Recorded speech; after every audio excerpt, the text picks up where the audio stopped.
I want to kick it off with this. As a creator, I kind of want to be one that you can trust. If I call something broken, I mean like crafting levels are broken. And if I say overpowered, I actually want to mean it. I don't want to clickbait, and I don't want to be misleading. That said, this build is not overpowered, but it is not far off. It has some of the most consistently spammy abilities. It's got amazing damage, survivability. You're not even going to have to think about your transcendence bar because of how quickly it goes up, and I am willing to call this the best build in the game at using transcendence because of how many abilities you can throw during it. Fair warning, I recommend both a regular exotic armor and another exotic class item roll, but if you want this build working at its max, its upper limit, you're gonna need that 1 in 64 class item roll. But it's worth the farm for it because you get to use this build. And as always, if you think it's earned by the end, any subs are super appreciated. This might be a long one, but I'm passionate about this build and it's got a load of cool hidden features, so I want to cover all my bases. That's enough intro though, let's hop into the build.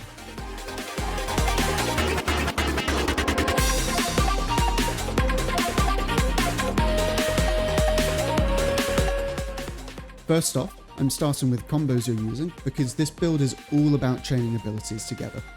You've got Snare Bomb, Duskfield, Winter Shroud Dodge, Snare Bomb, Snare Bomb, Duskfield, Winter Shroud Dodge, Snare Bomb, Transcend, Snare Bomb, Hailfire Spike, and in Transcendence, it's Snare Bomb, Hailfire.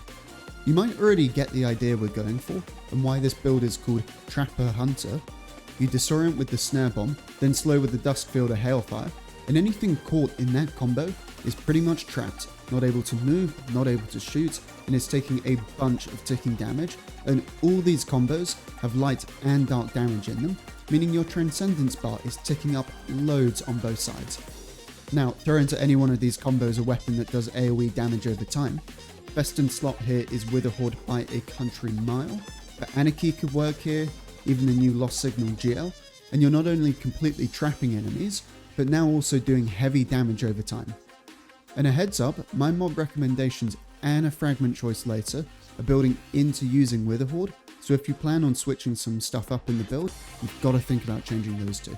But as for what you just saw with abilities, Duskfield is your grenade, it applies slow in an area and can freeze, and Snare Bomb is our melee, which does a few things. It's a throwable melee that explodes and leaves smoke behind for 5 seconds. Anything hit by either the detonation or the smoke is weakened and disorientated, and anything that stays in the smoke takes escalating damage over time. And in Transcendence, you're not only getting a 20% damage resist, but a 5% weapon damage buff too, and you also get Hailfire Spike, which is your unique grenade. It acts like a trip mine in that it sticks to anything, and once it lands, it slows and deals damage for the first 4 seconds, and then scorches and deals damage for the last 4. Both the slow and scorch can cause freeze and ignitions if something gets caught inside for too long. Although, what makes this build so powerful is the interaction between Snare Bomb and Hailfire. In Transcendence, if you deal melee damage, you get faster grenade regen, and vice versa. But because Hailfire Spike and Smoke Bomb are always ticking for damage, you have guaranteed the fastest possible regen as long as you're landing hits with both of them. You look at any one of the clips in the background, and it's probably every 2.5 seconds I've got that Snare Bomb Hailfire combo. The footage kind of speaks for itself for how short of a timer this combo is on. As for your other abilities, Gambler's Dodge is a must in the build, as the melee resets are how we loop our abilities, and for your super, you'll take Silence and Squall. It's not only amazing at giving Transcendence energy for your Dark Bar, but it really builds into that idea of being able to trap and slow. Plus, it's a one and done super, meaning you can get straight back into using abilities, guns, transcendence, all the good stuff this build wants to be doing. For aspects, the first one you're going for is Winter Shroud, which on dodging near an enemy, you apply 60 slow. But, you also get the added benefit of when applying slow from any source, you get 300% increased base class ability regen, and as well, just for dodging, you don't have to do anything else apart from dodge, you get a 50% damage resist for 4 seconds. This ability, alongside Duskfield, is pretty much an instant freeze, which is why we're really running this. It's super easy crowd control. And next, you'll want to pick up Threaded Spectre here. which on dodging spawns in a clone that pulls aggro away from you. If enemies get too close, the clone will explode and launch out 2 threadlings.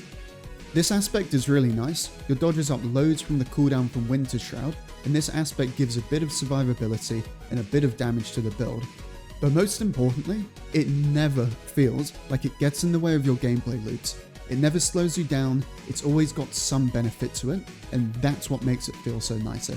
For your exotic armor, if you're wanting this build to be performing at its very best, you're looking for the exotic class item, and the role you want is Spirit of Inmost Light and Spirit of Certarachnes.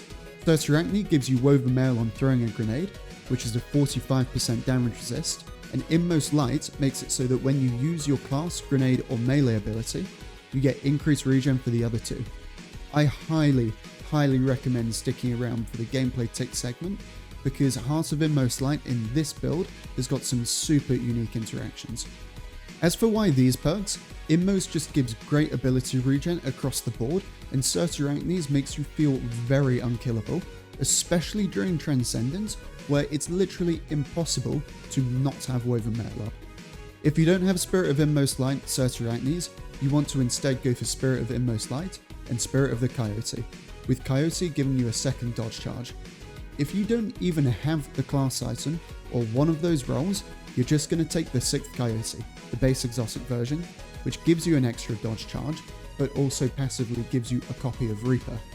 If you're going for one of the Coyote builds, your playstyle has to be more careful. You don't have that luxury of Woven Mail, you've got to be much smarter about using Threaded Spectre and Disorient from your smokes to stay healthy. But that's also the pro of this setup. More Threaded Spectres and Snare Bombs. It's more ability heavy, but less survivability if you're not using those abilities well. The base Coyote exotic though will lose out on quite a lot of the ability regen, so I'm always going to recommend the exotic class item rolls over the 6th Coyote, and the Certarachne roll over everything else. For Fragments, there are different versions depending on your exotic armor, but for the most part they'll stay the same. Just keep an ear out for when I mention different ones to run depending on what armor you have. The first fragment you want is Facet of Hope, which whilst you have an elemental buff, gives you 60% increased base class ability regen. In both builds, this makes looping abilities way easier. A faster dodge means more melees, which with Inmost Light then goes back into fueling your dodge and your grenade at the same time. Another fragment you'll take here is Facet of Awakening to help further drop your cooldowns, which on rapid light or dark kills, or super kills, you'll spawn in a matching elemental pickup. In this build though, the only pickups you're ever really going to make are Void Breaches, Fire Sprites and Stasis Shards, but again, this fragment has got some nuance to it, which I'll go over in the gameplay tips part. Next, you'll want to pick up Facet of Grace, which makes your kinetic weapon kills give bonus Transcendence energy, and your super kills give Transcendence to you and any nearby allies. I'm recommending this fragment assuming that you're taking Witherhoard in the build, so if you're going to switch Witherhoard out for something, you might want to change this for another one of the Transcendence energy giving fragments. One of the weirder fragments in the build that I'm going to recommend is Facet of Mending, which gives Cure on a grenade kill, but whilst Transcendent gives Cure ×2. You are going to hardly see this proccing during your normal gameplay, but as soon as you hit Transcendence, this is going to be up so much because of how many grenades you're able to send out because of the Smoke Bomb Hailfire combo. It might sound weird now, but as soon as you start playing with the build, you'll see how impactful this fragment is. You'll also want to take Facet of Protection. It gives 15% damage resist when you're surrounded, and when Transcendent and surrounded, it gives 32% damage resist. You'll be surrounded a fair bit, so this is just nice to have. And lastly, you're going to take Facet of Dawn, where powered melee hits give you Radiant, and powered melee kills give you and allies Radiant. This is not only a 25% weapon damage boost, which is really nice, but Radiant gives you anti-barrier, which is huge for high-end content.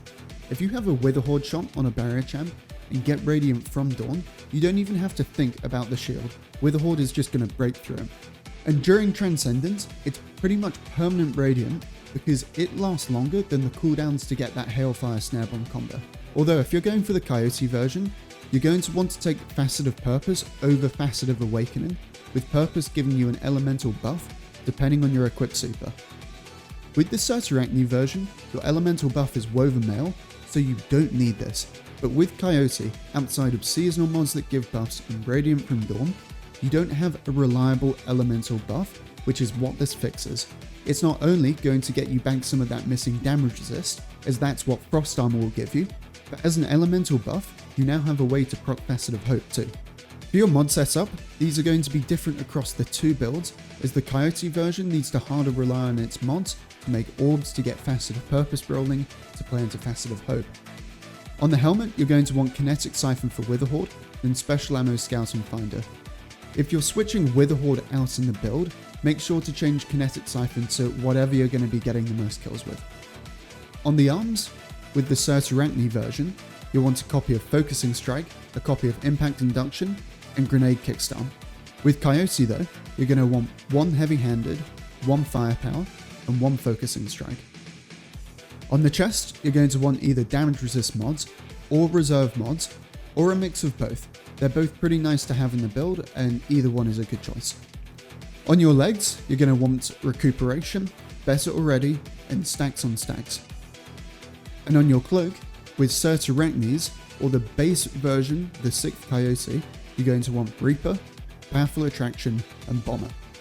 But if you're using Spirit of Coyote, you're going to want double Reaper and Bomber. For your stat distribution, you want to prioritize Resilience, then Mobility, then Discipline. For weapons, I mentioned it a couple of times, but it's so difficult to not recommend Witherhoard here. It's AoE which combos with any of the traps you can set up, as well as being great single target damage. With Radiant, it's great at breaking barrier champ shields. It's 100% the gun I would recommend in this build.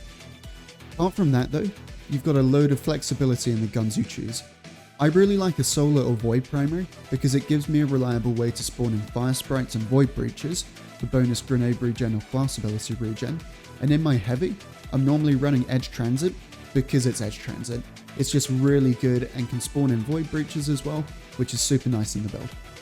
For seasonal artifact mods, there's 5 you're specifically looking for. If you're watching from the future and it's not season 24, just skip to the timestamp on screen, it's going to take you up to the gameplay tips. Otherwise, the first mod you want is Void Hegemony.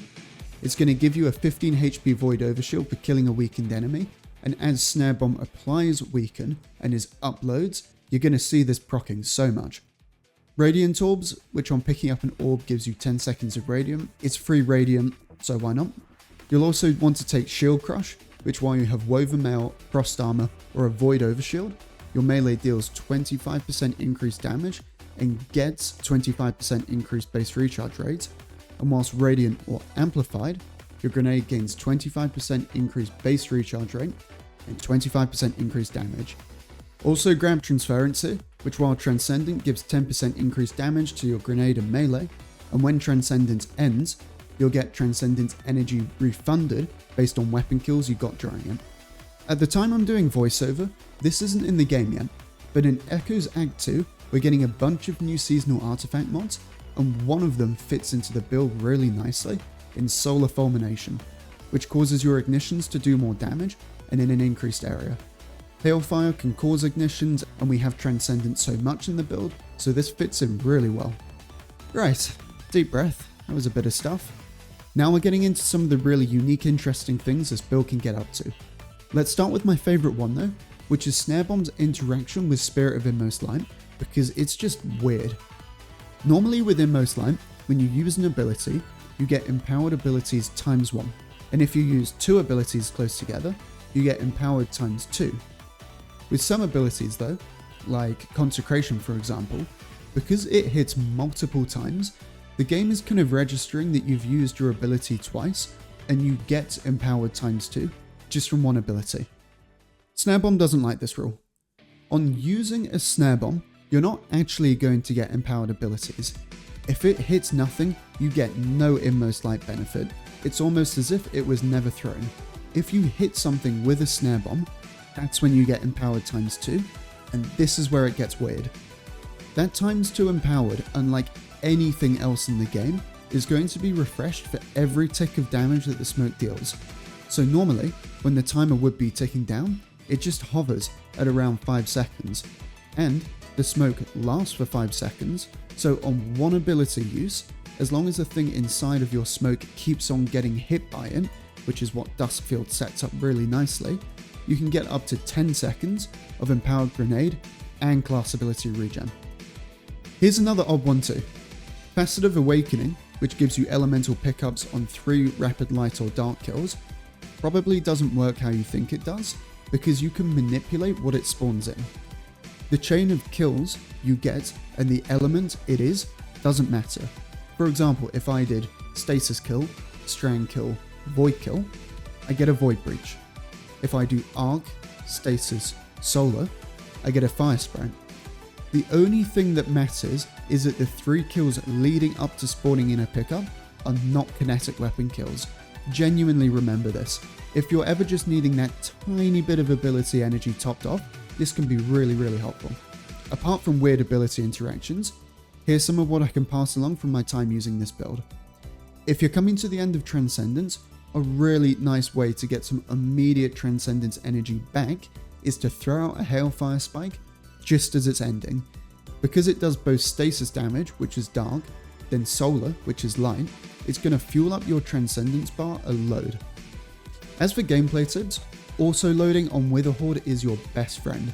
You should do every combo as I said in the beginning, but with a Witherhoard shot, switch to primary or heavy, then rinse and repeat your combo with Witherhoard. In Transcendence, the time in which it takes for your abilities to fully recharge is about as long as it takes Witherhoard to reload, so that combo works really well. And the last tip I've got here is that if you're using anything with bait and switch, cough cough edge transit, every tick of Witherhoard counts as a weapon hit, meaning you've got loads of time to proc that perk. Same thing goes for Lost Signal and Anarchy. They're both really flexible in letting you proc bait and switch.